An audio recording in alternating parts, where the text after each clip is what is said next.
You do if the worst day of your life became your greatest opportunity to change the world? Most people know Stanford University. Almost nobody knows the heartbreaking reason it was built. They were dismissed. They were underestimated. A grieving mother asked a simple question. The answer she received changed history forever. Their son was gone. Their future was shattered. But one decision turned unimaginable grief into a gift that would educate millions.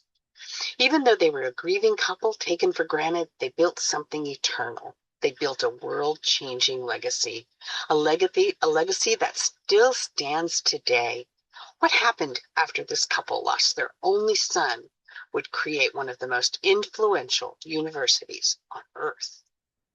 Our title, Our Own University, Thank You, The Heartbreak Behind Stanford's Beginning. Welcome to Dream Builders Diaries, building dreams one story at a time, and I'm Jeannie Craft. Here at Dream Builders Diaries, we dive deep into the personal stories of entrepreneurs and artists and innovators and everyday visionaries just like you. We believe that every dream starts with a story worth telling. And by sharing these stories, we aim to empower you to create your own dream and the story behind it. Before we get started, grab a paper and a pencil if you don't already have one, because inspiration, ideas, and dreams come and go very quickly. Jot yours down and don't let them get away. This isn't just the story of Stanford University. It's the story of how one family's heartbreak became the hope for generations they would never meet. Before this story ends, you'll discover how a moment of loss, a misunderstanding, and a single choice created a legacy far greater than anyone imagined. My week started with two of my sons calling me, one to ask me who I had voted for, and the other to tell me he was graduating from college after 14 years of military service. And he had a story to share. So let's talk about making choices. Mom, there was this couple, he shared. The woman in modest attire with a white button-up shirt and a dark skirt with a jacket, and her husband in a simple suit and tie.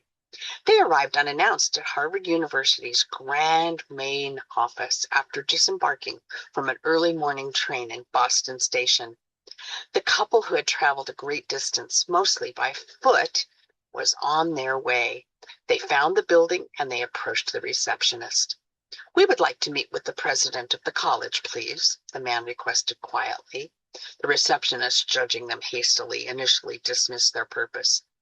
"You must not have an appointment," she snapped. "He's occupied all day," the secretary curtly replied. "Well, wait, this is important," the woman inserted, and she gently turned to sit in the waiting area with the stiff high back chairs. "You'll just wait." Hours passed. The couple took turns taking breaks, using the restroom and getting water. The morning turned into the afternoon. The couple remained patiently seated, prompting the receptionist to reluctantly inform the president of their persistent presence once again. She had informed him 2 hours before, 4 hours before, and 5.5 hours before. "Perhaps if you meet with them just briefly, they'll leave on their own. After all, it's getting late," she suggested loud enough for the couple to hear her. Begrudgingly, the president acquiesced. "All right, then."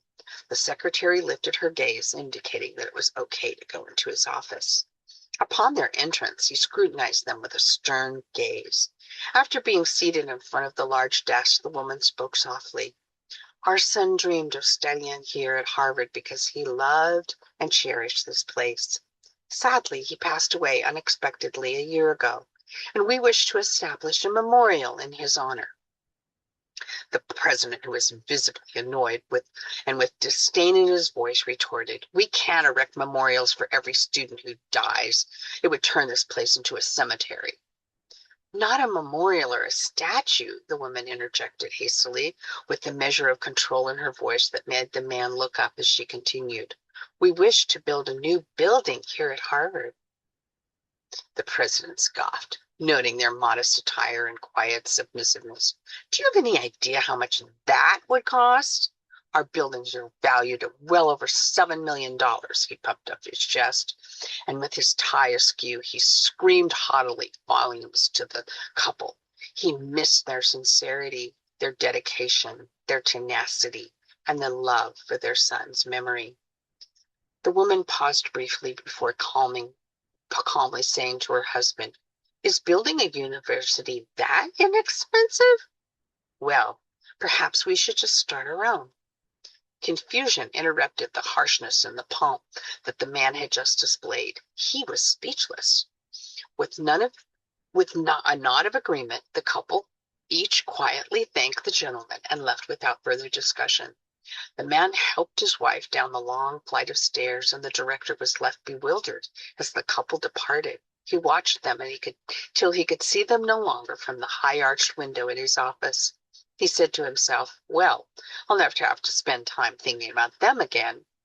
The couple returned on the train back home, excitedly whispering to one another about having their own university.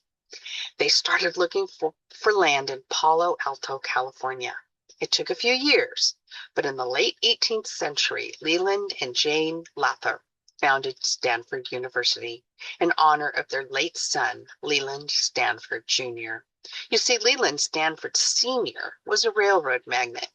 Their son, Leland Stanford, died of typhoid fever at the age of 15.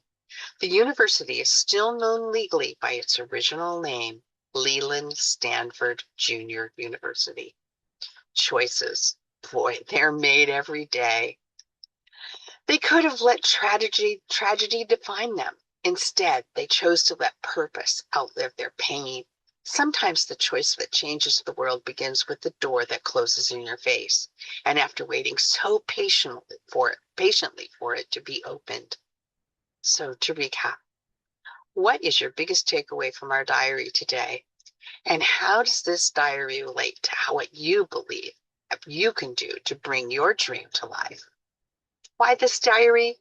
Because this diary demonstrates the magic and secrets of being present, listening, and determination. Determination forms many of our choices. And I also share this diary because this powerful diary celebrates the virtues of endurance, stepping up and taking action, even when others are too proud to listen to what is being offered right in front of them.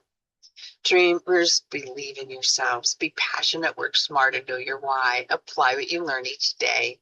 Enjoy life and always be kind. I want to leave you with a quotation. We are in danger of destroying ourselves by our greed and stupidity.